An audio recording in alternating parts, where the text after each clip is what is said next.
Today on Everything Now.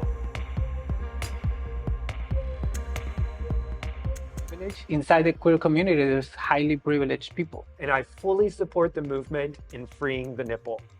What's Fox News? Let's get started.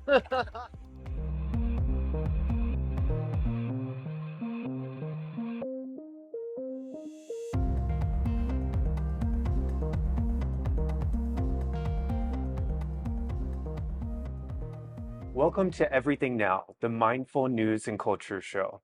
I'm Joseph Armstrong, and the time for pride is right now. Here are 5 things to know about pride. Did you know that the percentage of people who identify as LGBTQ+ is growing every year? Currently, it's over 4.5% of the global population, an estimated 350 million people worldwide. Alarmingly, nearly 70 countries still criminalize same-sex relationships, and discrimination remains prevalent in many societies. The US is not an exception. On September 20th, 2011, Don't Ask, Don't Tell was repealed, ending a ban on gay men and lesbians serving openly in the military. However, trans people are still prohibited from serving openly to this day.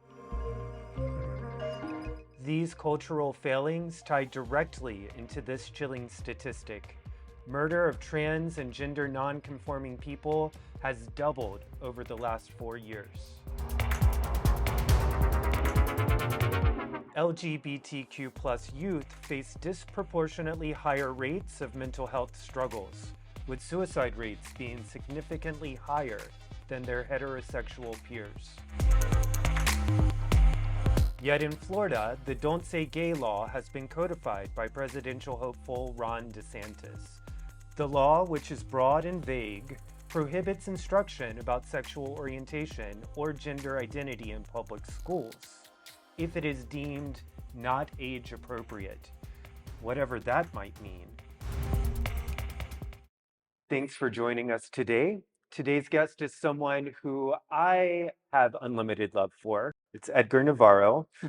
Edgar is a jewelry designer and store owner here in Miami.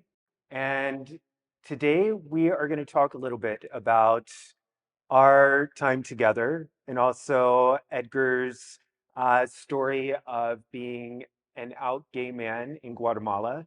And we're going to just soak up what it is to be an empowered gay man, because this is something I've learned a lot about from him. So, Edgar, I know you pretty well, but for the folks at home, can you tell us a little bit about yourself by sharing your background and also framing that in the context of your experience, strength, and hope? Okay, my name is Edgar Navarro, and I'm a jewelry designer. I was born in Guatemala, and I moved to the US to marry this man right here like 5 years ago.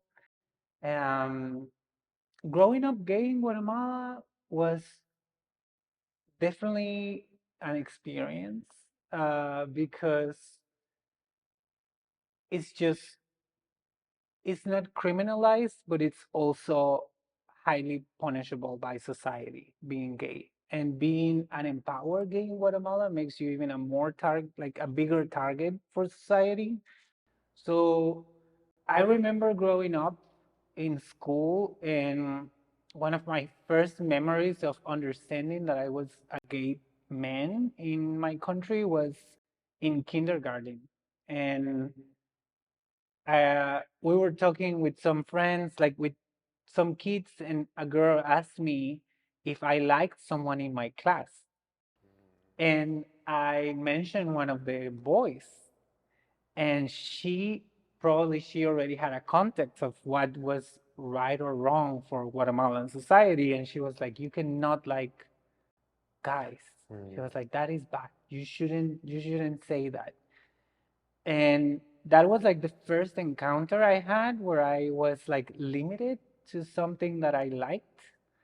And of course I didn't understood it. Like I didn't understood back then what it meant, but I started understanding that I had to hide certain aspects of who I was. How old were you at this point? Kindergarten. I Kindergarten. was like, Okay. what?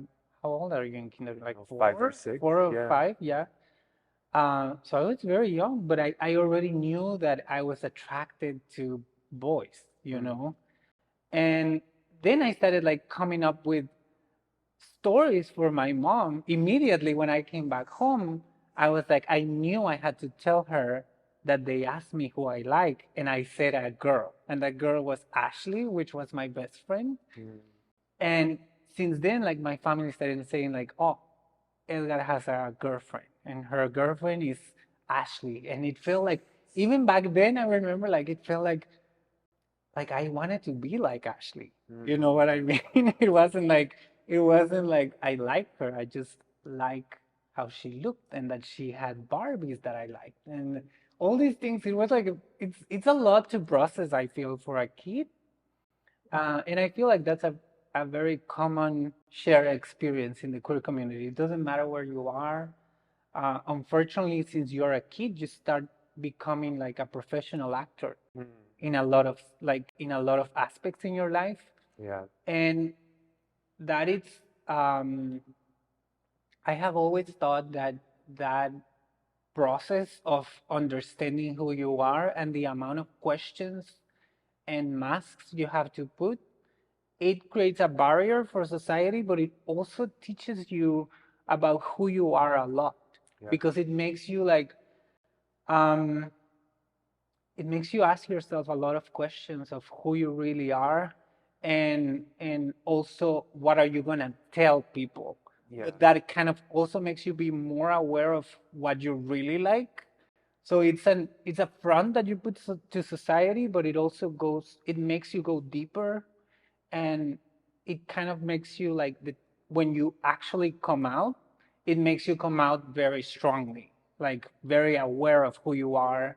And at least that was my case. It is not the case for everyone, but in my case, it made me realize very strong, like what I didn't want it in my life and what I do want it in my life, you know? Yeah, I like what you're saying about the performative aspect of who we are as people.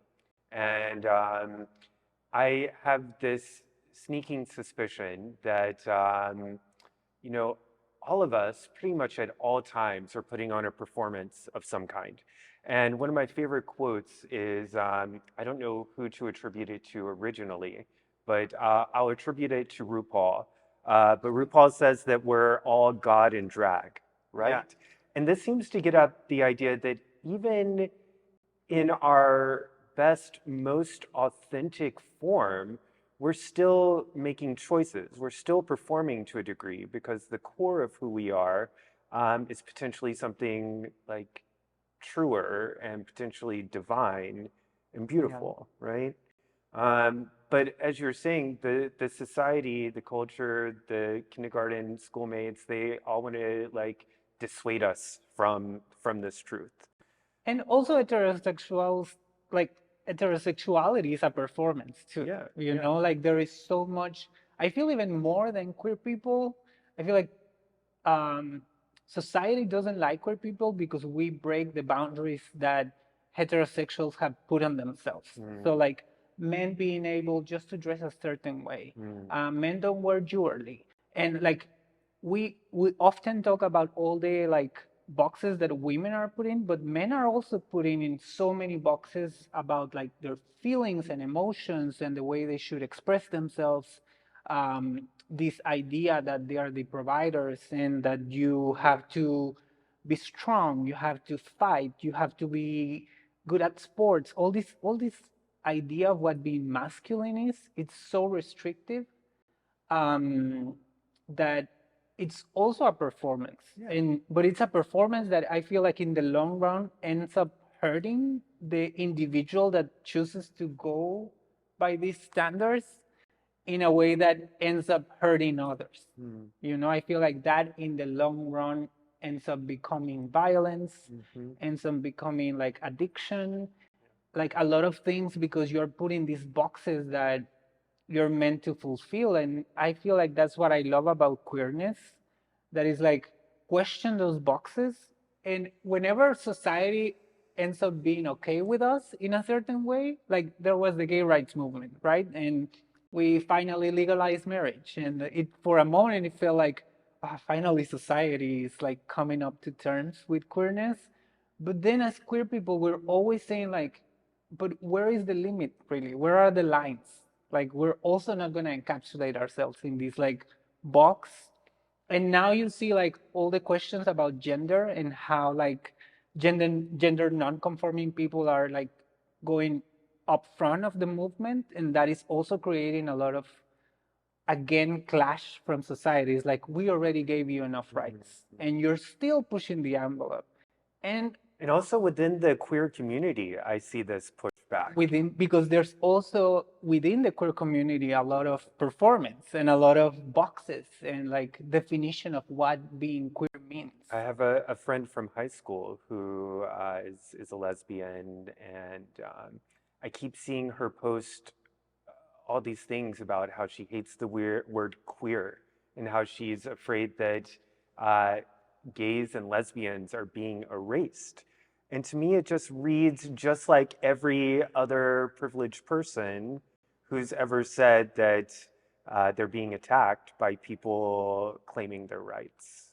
Yeah, and I've had it because there is intersectionality too. I feel like once you get a certain privilege inside the queer community, there's highly privileged people, right? There's cis people that are white that have a lot of money, and that is going to give them an experience of what being queer is.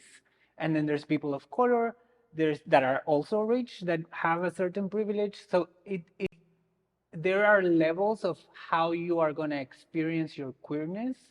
But I think if as a community we center the pushing the envelope at the core of our beliefs, that we are breaking the standards that society has put on us, then these barriers of, we could see that what matters the most is supporting people inside our own community that are doing that job. And I feel like because of them is why they have that privilege. And I feel like that's what people forget a lot.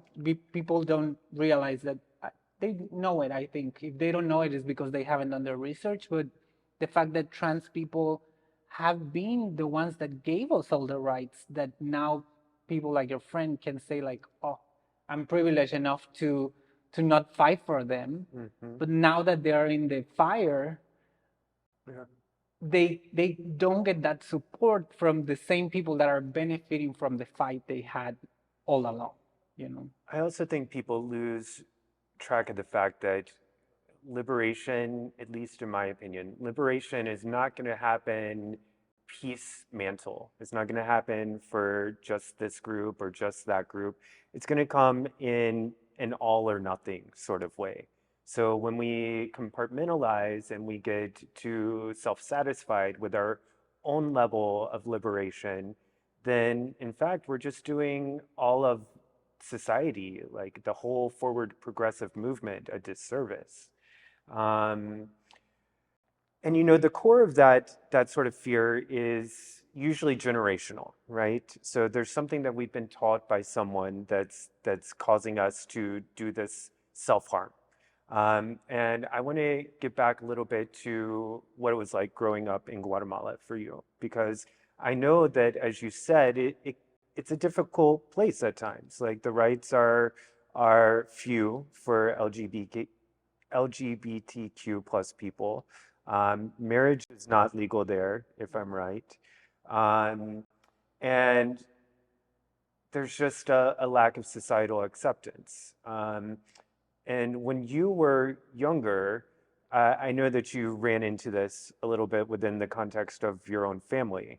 And for a time, you were in a military school, right? Yeah. What was that like?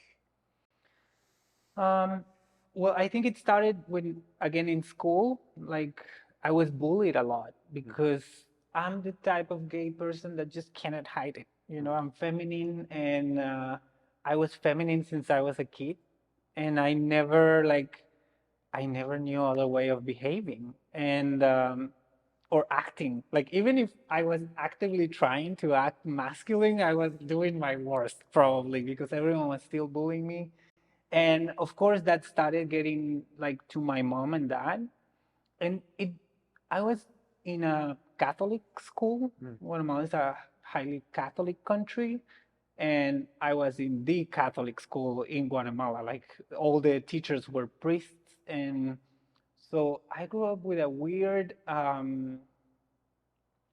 connection to my spirituality, I guess. It was like the same religion that was judging me was also my shelter because I would go to like the chapel and spend all my time there with the choir and like trying to like avoid going with the rest of the kids. And the music teacher was always in the chapel, so I would go to the chapel. But it was a very toxic environment because the whole school was like focused on teaching that what I was wrong, and I would hear that over and over in the classes. And we had like something called catechesis. I'm not sure how you say it in English, but it's like they teach you religion and all of that. And a lot of the messages we were getting was like homosexuality is wrong, right? Um, After the bullying like started to become bigger, my mom decided to change schools, and it's you would think that she would want like a safer school for me, right? And instead they choose a school that had like military values. And that really felt like a betrayal. It felt like a deep betrayal for me, and I spent a lot of years trying to like come up with a term like why did they put me there? Like it felt like I thought I was gonna receive the help that I needed, and and it just felt like my parents were choosing to go even deeper with this. And the amount of bullying was really unbearable. Like I would go in, uh, um,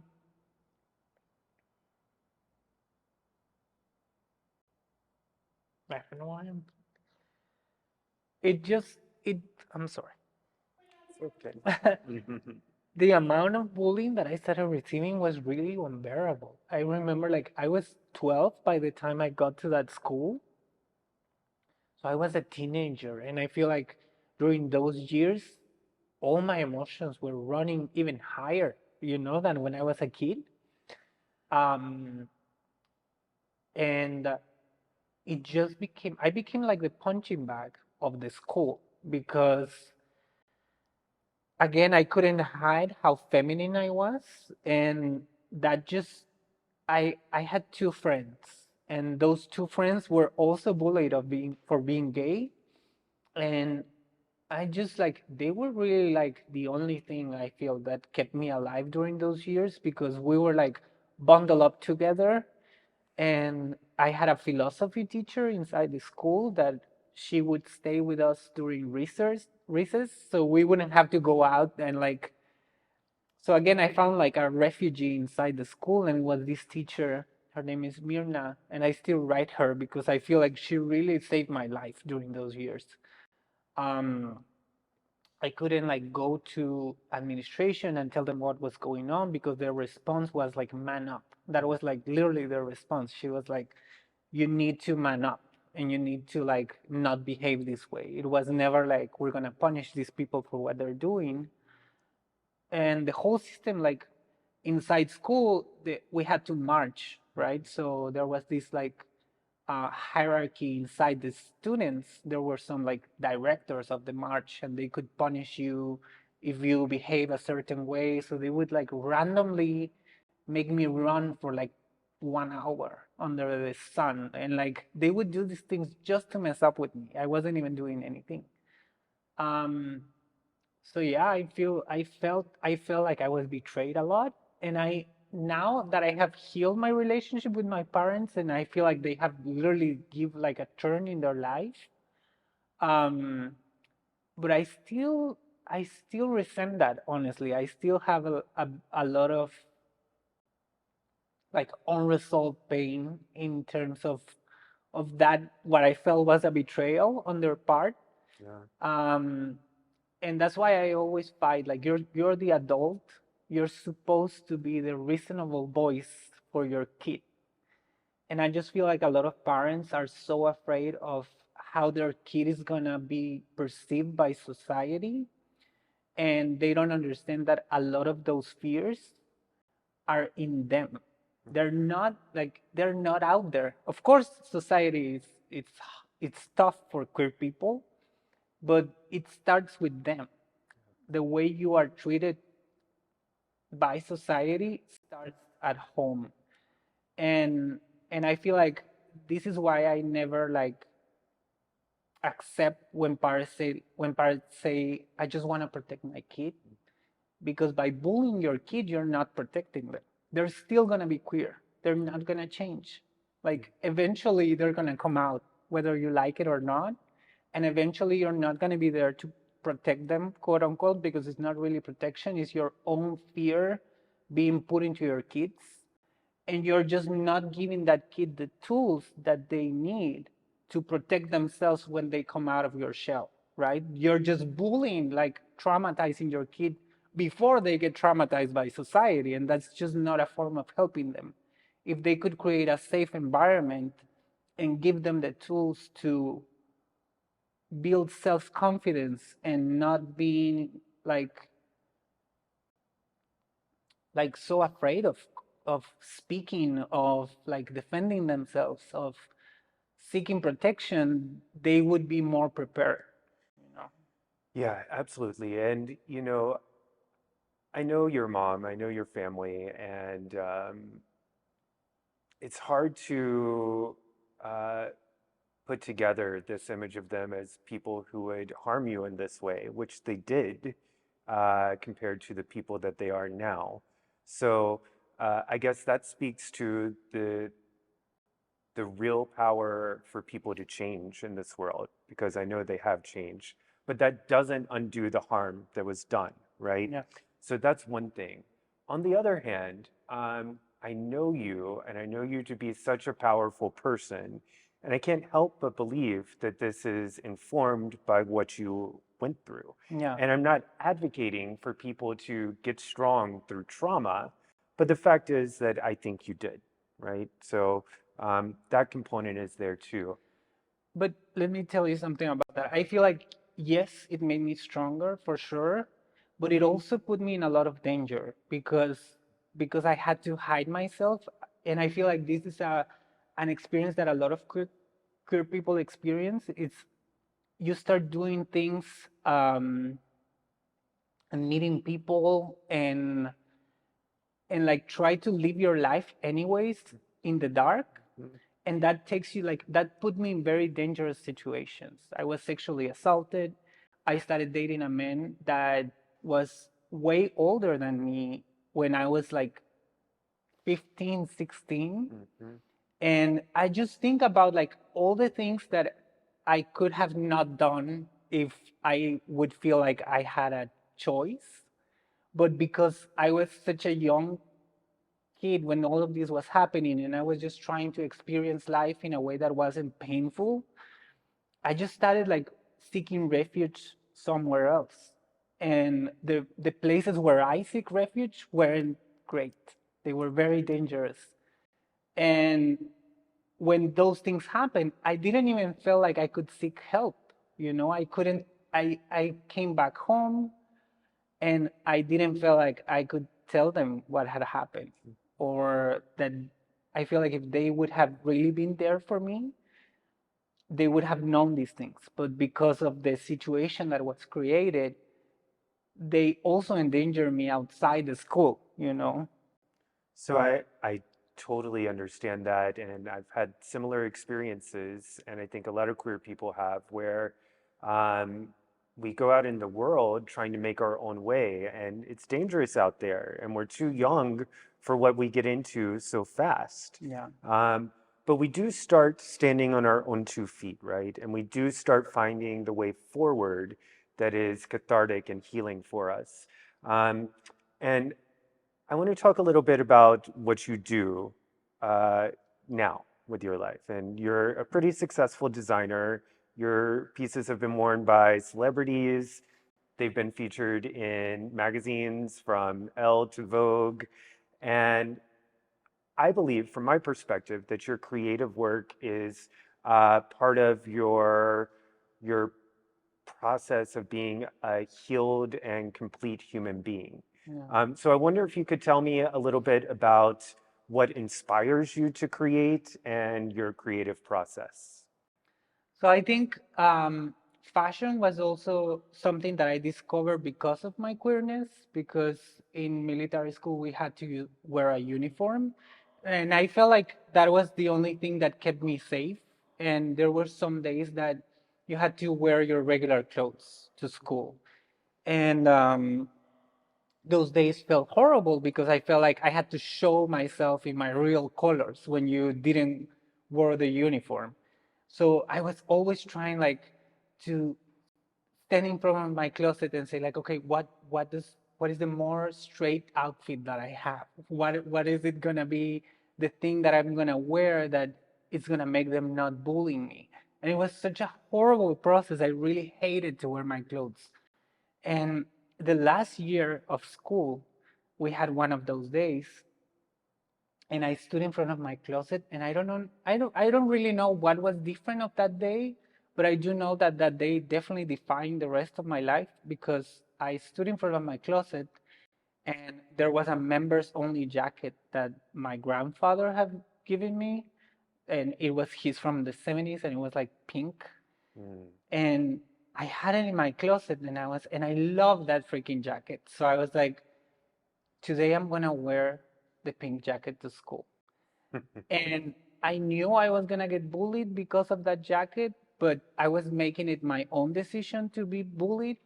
So it felt like very empowering to make the decision to be bullied. I know that I don't know if that makes sense, but it felt different being like a victim of their bullying than saying like I'm gonna wear this jacket to trigger them.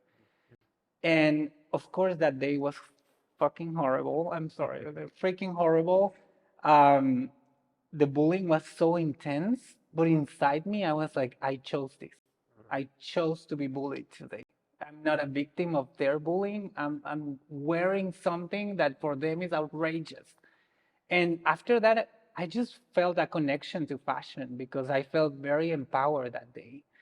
And when I went into the university, I started discovering like the artisanal techniques of Guatemala, and Guatemala has such a huge textile heritage. So I also found like a vehicle to mix my culture with my experience of fashion and create a language that worked for me. And if you see my jewelry today, a lot of it is this metallic mesh that is almost like a medieval armor. And I started that concept because I felt like it was kind of a protection from society. Like I was literally wearing an armor to go out in the world and fight these motherfuckers. So I just find fashion a very empowering tool to show your queerness, to show your true essence.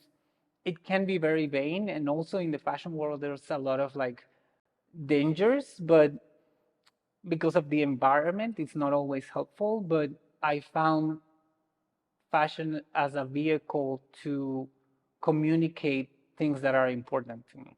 And something I've noticed about your creative process is that you really try to include artisanal indigenous techniques and information in what you Yeah. do. And I wonder if this might be a really sort of healing part of the process, because in a way it's like bypassing all the Western influence on the culture of Guatemala and your family and trying to harken back to something older and perhaps more foundationally whole and accepting. Well, what a lot of people don't connect the dots is that everything is based in the same concept of colonization, white supremacy, and misogyny. These three pillars of hate uh, like have branches into a lot of things in society. And if you see, like Guatemala is 70% Mayan. We're a country that the majority of its people are Mayan, and the rest of us are mixed. And still, you find so much racism inside the country because of the city holds the power, and a lot of the politicians and like the government is created by people that are descendants of basically colonizers in our country. And I feel like if I'm fighting for my rights as a queer individual, I'm also at the same time fighting. You have to be fighting racism. You have to be fighting misogyny. You have to be fighting for all these, like for poverty, for all these. You cannot fight for one thing. That is not how it works, because it's kind of like what you were saying about your friends. So I'm privileged now. I have my rights. Fuck them all. You know, like I don't care about anyone else. That's just not how it works, because they are gonna come back for you. Even if you have, and you see it with Roe versus Wade, like you see it with the women's rights movements. Like even if you think that you have your rights assured, this machine is gonna come back for you once they realize I'm not okay with you having rights. And that's a reminder, that's a fight that never ends. So you need to give a voice to everyone that's put under that boot. We all have to rise together or we don't rise at all. Yeah. Right? So I feel like your fight has to be my fight too, and they're interconnected. And I try to empower, like a lot of the people that I work with in Guatemala are um, women that have been victims of violence too, um, not only by racism but like internal, like family violence. And like it's hard sometimes to convey that with something as mundane as fashion. Sometimes it can be like such a capitalistic, and like we're selling products basically. But I feel like you can also empower people with work, with like creativity, with exposing culture, with like talking about these issues and using fashion in a way that is just not a transactional thing. And beyond that, by reinforcing the traditional techniques, the traditional culture, that in and of itself is healing for the society. I'm Yeah. sure of that.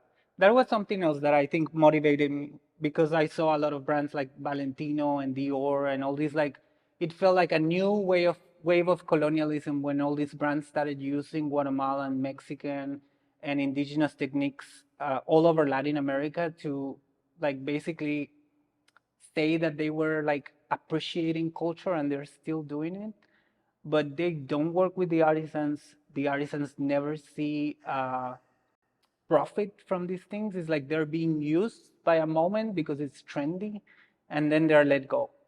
And these are like something that has never clicked to me is like if you have a handmade textile made in Paris, it's couture, right? It's this like highly valuable thing.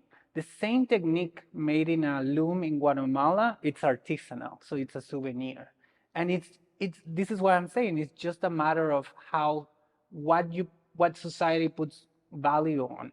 And it's like because it's made in Europe by a white lady in France, then it's couture. This is luxury. But if it's made by an indigenous Tutuil woman in Santiago Atitlan, that's a souvenir, and you can like bargain that price.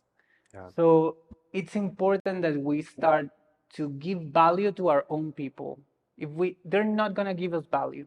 That's the reality. Because if you're holding the power, you don't want to let go, right? So they are not going to let go. You need to give power to your people and empower your people and say, we don't need your validation to make this a luxury item. We don't need your seal of approval, which often happens. It's like you have to go to westernized schools.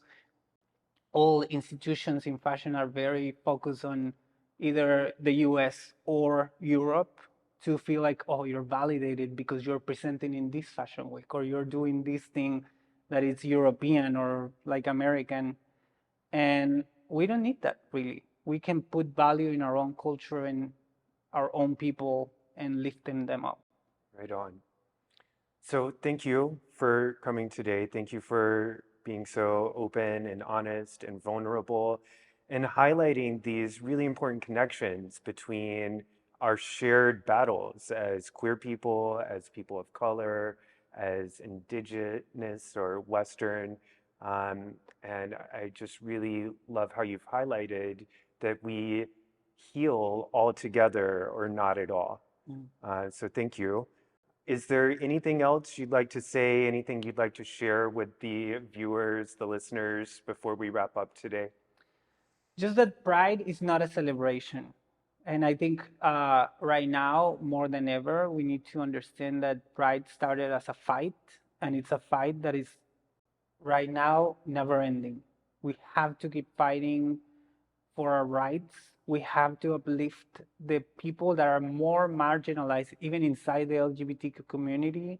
We have to get rid of misogynistic views inside the queer community too, and just understand that these people that are pushing the envelope are the ones that gave us our rights in the first place. It wasn't Target, it wasn't Starbucks, it wasn't the government. It was these people fighting for us. So we need to fight for them now. Thank you. So join us again in just a moment. We'll be back with a news roundup. Edgar will be back to talk about some headlines along with a couple of other special guests.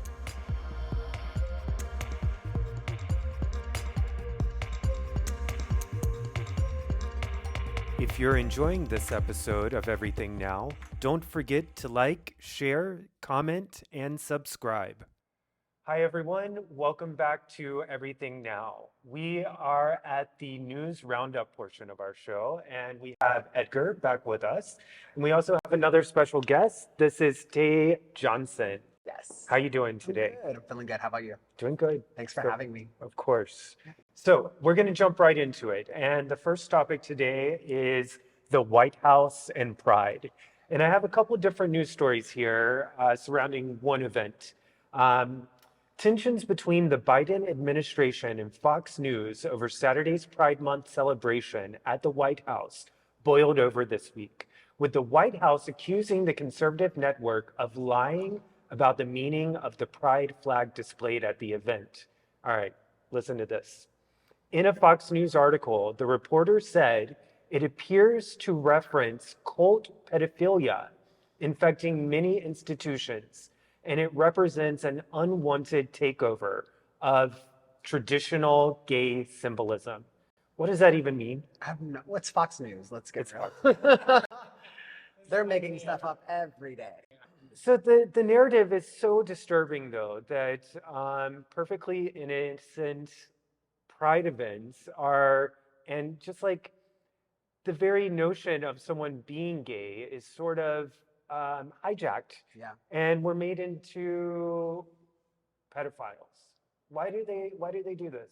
I think, well, why it's clear is it's like they're bigots, but what I saw about what happened in the White House was also that there was this group of there was a group outside the White House, and there were two trans individuals, a man and a woman, and they showed like they both were topless. That's my other headline. We're getting to that one. So that's what I saw, and I think that's what they are capitalizing on to create this whole narrative that there were naked people in the White House, and like the children were present, and there were naked people in front of them, and I just feel like it's a very delicate subject for two reasons. I do agree that maybe it's not the time and place to like take your top off and be there naked in front of everyone in the White House. I personally don't think that was the right and place to do it.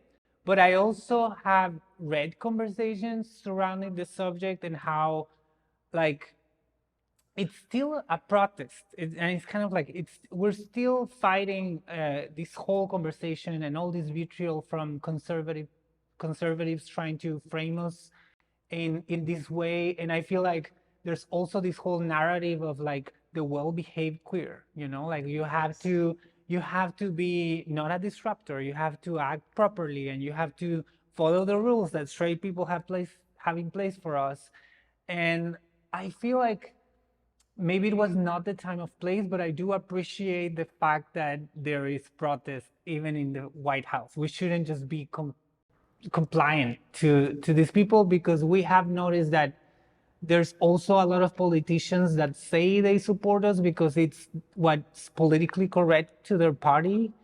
But the fact is that our lives are in danger, and it shouldn't be all rainbows and happy faces. So let me give a little bit of context since we're jumping ahead into the trans issue. Let's go ahead and hear what the White House had to say about it. Their quote was, "The behavior was simply unacceptable. We've been very clear about this." This is Karine, the press secretary. She says, "It was unfair to the hundreds of attendees who were there to celebrate their families. So you know, we're going to continue to be clear on that and that type of behavior. As I said, it's unacceptable, inappropriate, it's disrespectful, and it really does not reflect the event that we hosted to celebrate LGBTQ plus families." So first of all, a lot of the queer community is calling out the White House for not supporting the queer community. That's not how I see this. That's not how I see it. That's not what I hear in this. But I do also want to share what the person in question said. So it's a transgender activist, Rose Montoya. And she says she defends her support of freeing the nipple. The quote is, "Conservatives are trying to use the video of me topless at the White House to try to call the community groomers, etc." And I would just like to say that, first of all, going topless in Washington, D.C. is legal. And I fully support the movement in freeing the nipple. So it's two issues are at hand here. So first of all, I was recently teaching in Germany. Okay. And in my yoga class in Germany, I had a male straight student who was wearing a woman's halter top in the class.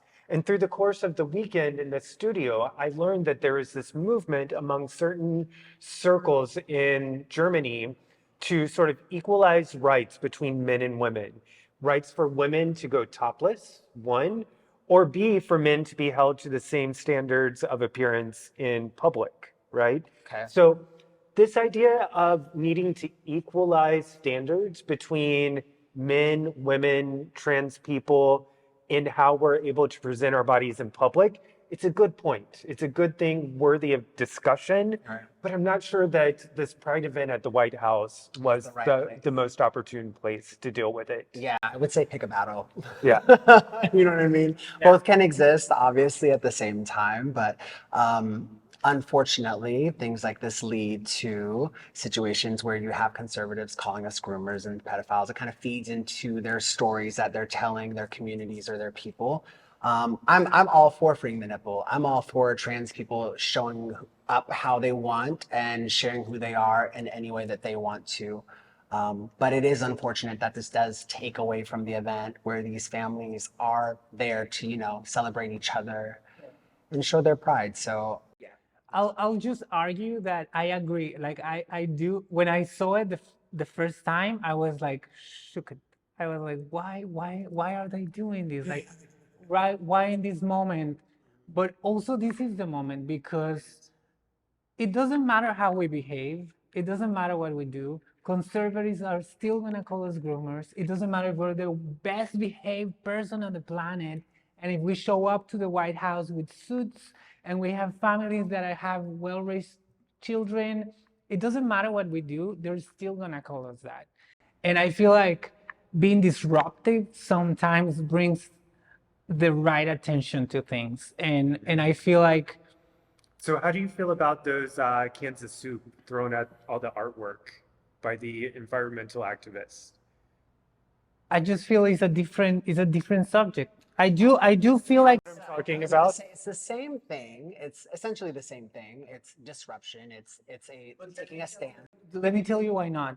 Because in the trans subject, you're talking about people's bodies, right? Yeah. And what they are doing is showing their bodies in a very political way, in the most political place on the United States, which is the White House. Yeah. And I feel like the whole conversation about vitriol from the conservatives to the queer community is about control of our bodies and how people that are trans can take control of their life. So I do think that's relevant.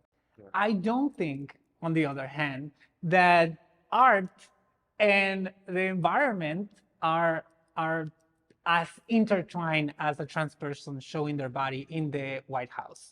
When I feel like art actually supports a lot of the environmental, I feel like artists support a lot of the environmental movement.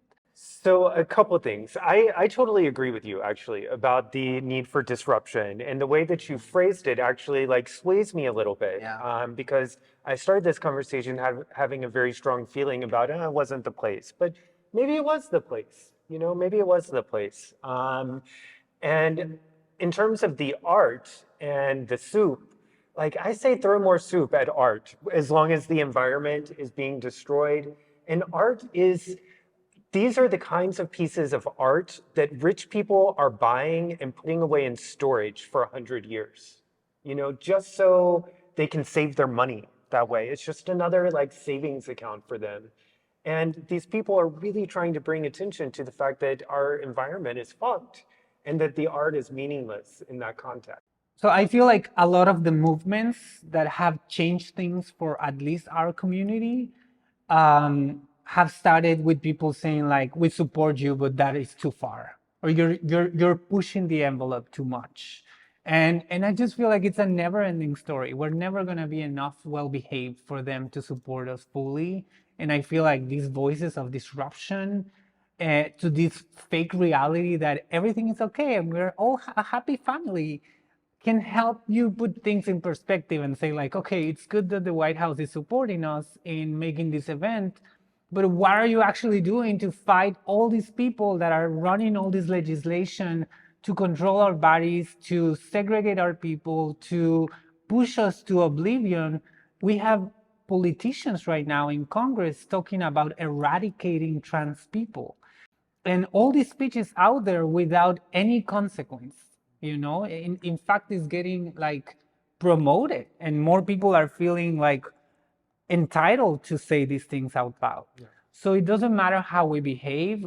I think we need to also push the envelope in these conversations and be disruptive. I agree. Being disruptive and pushing the envelope is probably needed, but I don't think that the White House's response was too harsh either. Because when you do something disruptive, you should expect a little bit of like a response.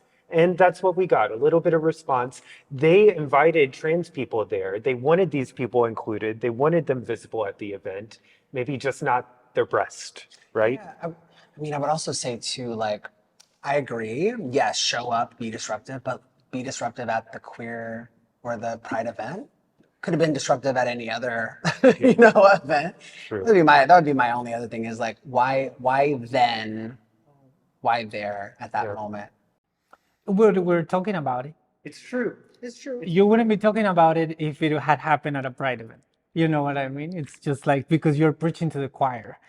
And now conservatives, of course, are talking about it. And I feel like instead of us like shifting the conversation into how we're going to make conservatives talk good about us, they're just not going to do it. Well, I guess not so much at a Pride event. I'm saying, why couldn't you have done this at a conservative rally? Why couldn't you have done this during, They have, they have, for sure.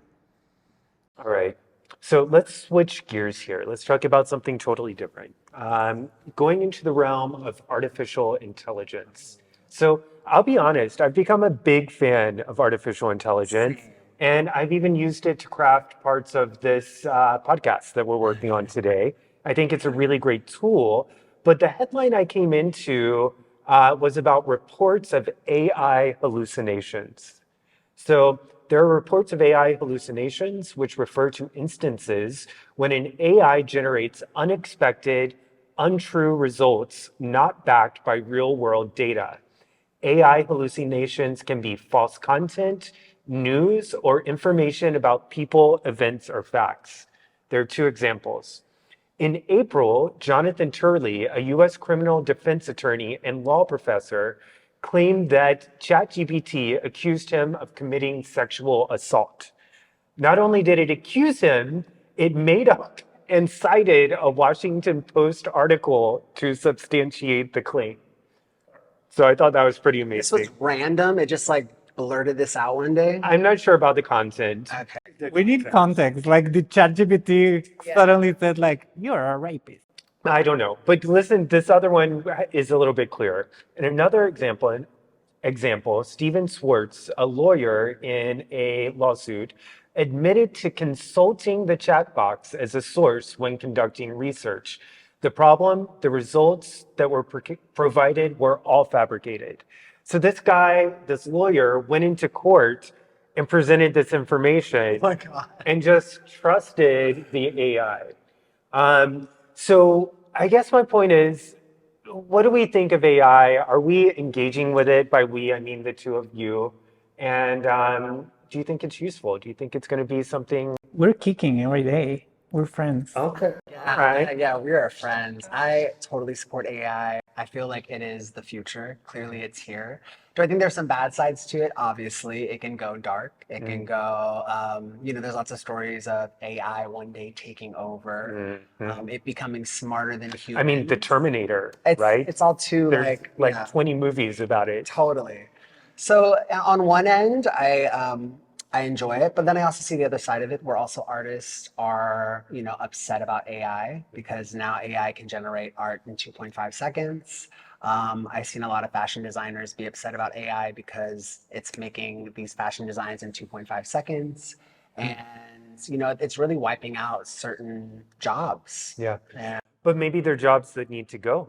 and I'm Maybe there are other jobs for people. I Maybe those fashions that the AI are creating, maybe they're like, I don't know. Trash. They're not sure, but maybe they're of use in some context, I was gonna say there's something there. There's something to be said about what is coming out of AI, and I haven't been personally affected by it, so I really don't want to be like, oh yeah, get over it. But I do want to say that I think there's opportunity here when it comes to using AI differently with those jobs. Maybe using AI, working with AI to make your job easier if you are an artist or a fashion designer. Maybe that's something to hop into, because no matter what happens, we're never going to lose the human touch. I think the human touch is important. Here's just a little bit of context to add to this. This is a New York Times headline from today, actually.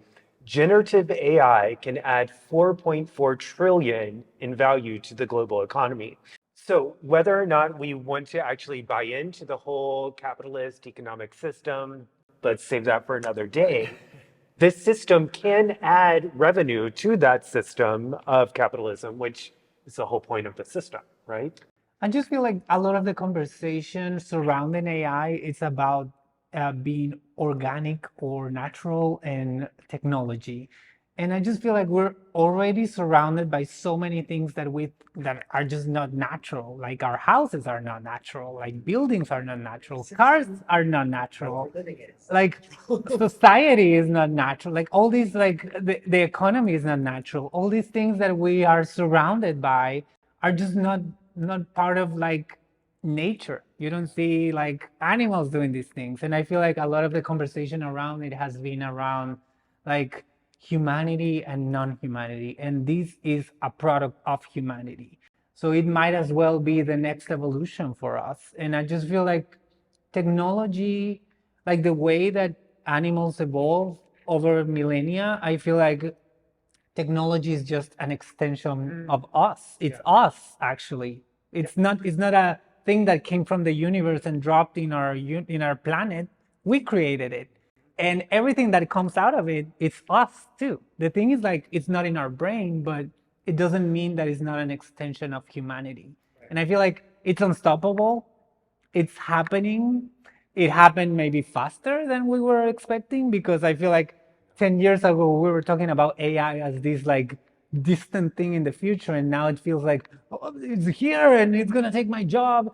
And it happened, like, I want to say, like, I'm a designer, and like when Photoshop was introduced, a lot of photographers were like, this is not okay, because this machine is doing our job that it used to be like this handcrafted thing. And I don't confuse, like, I love handmade stuff, but I do feel like Photoshop is a tool that I use now every day, and it's so easy, and it makes my life so easy to like just change things and like change colors and make something more interesting. And there's so many artists using it now, and all photographers now, it's like a basic tool for you to be a photographer. You need to know how to use Photoshop. So I just feel like the fear is there. It's always, every time you're introduced to something that is new, you're going to be fearful.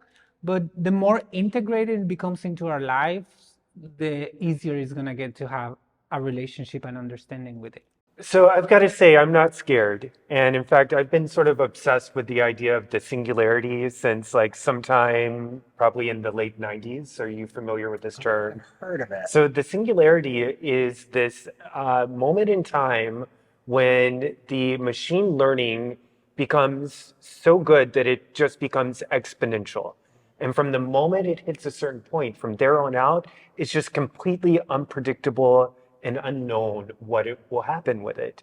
And you know, my hope is that somehow our biologicalness is integrated with the AI-ness just before that happens, so that they don't just like wipe us out as like some mess to be cleaned out. But it just seems clear to me that this is the direction we're going. Like the AI is going to take over. Was it Carl Sagan that said that it was going to happen in 2030, and all the scientists were like, no, no, no, this is going to happen in 2100?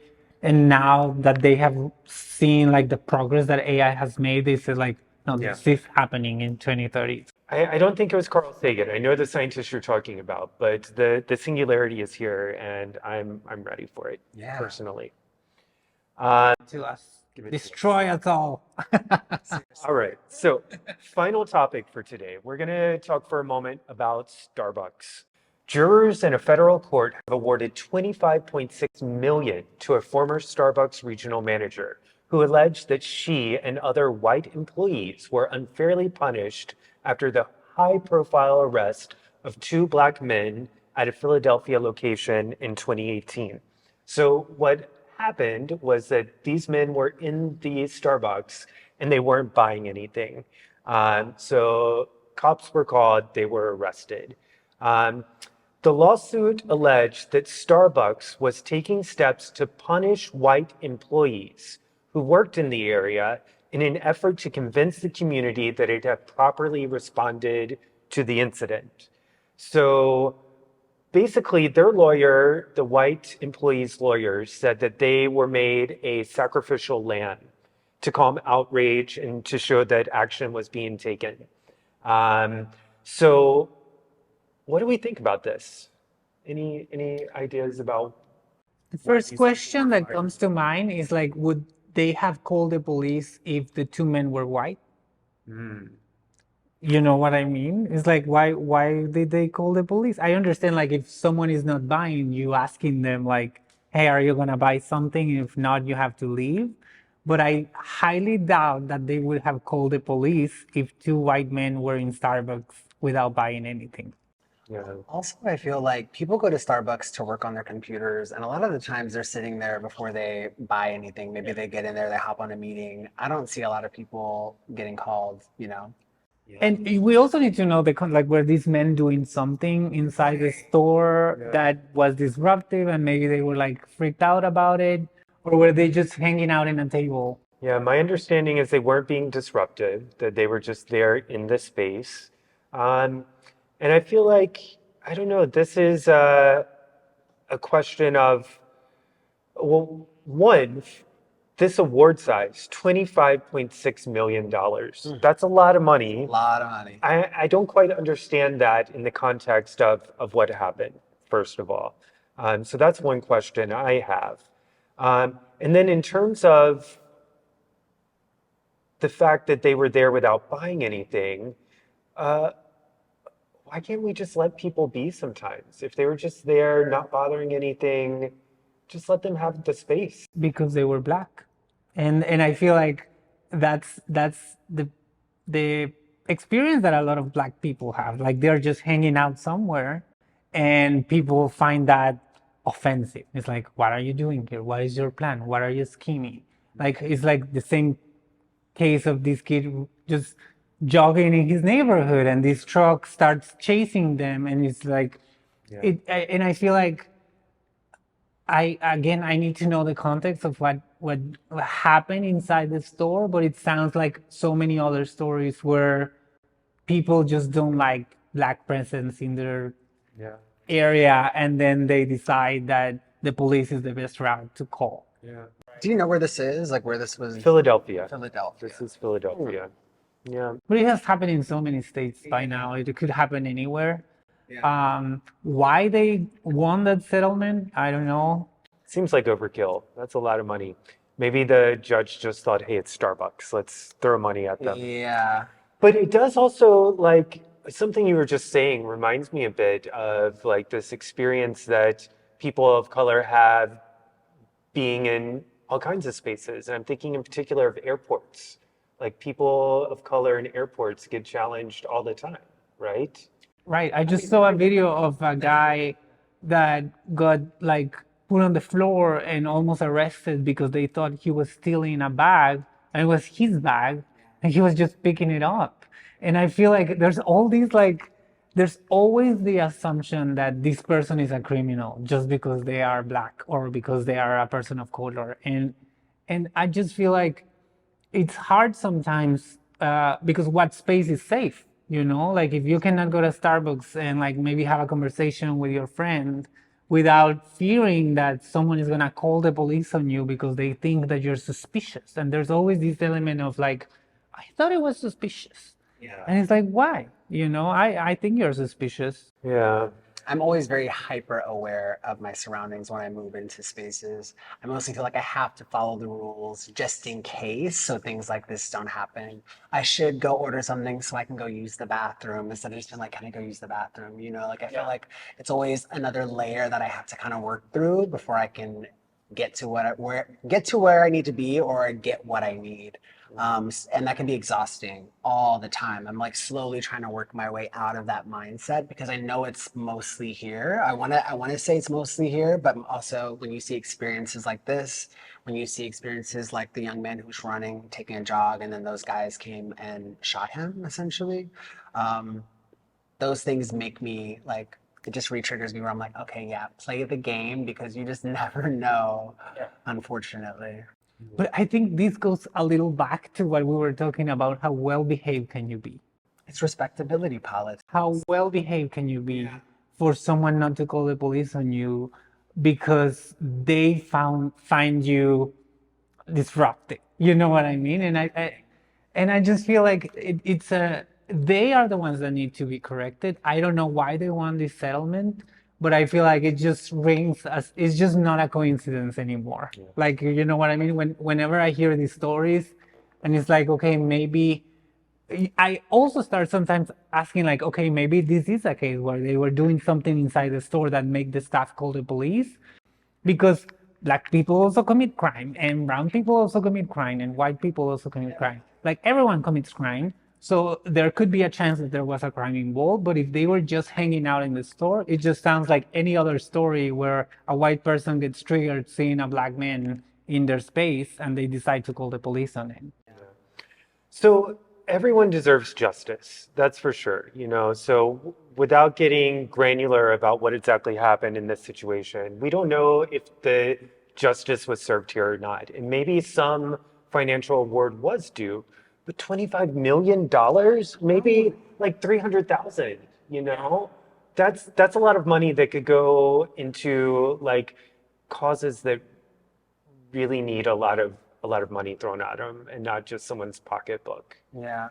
I'm curious as to how Starbucks, quote unquote, punished these white employees. That's what I'm curious That's about. another thing. Like if they were not in the wrong and Starbucks profiled them as racist, for example, then that's something that can potentially like damage their careers for the rest of their lives. So maybe that's why they got compensated so much money.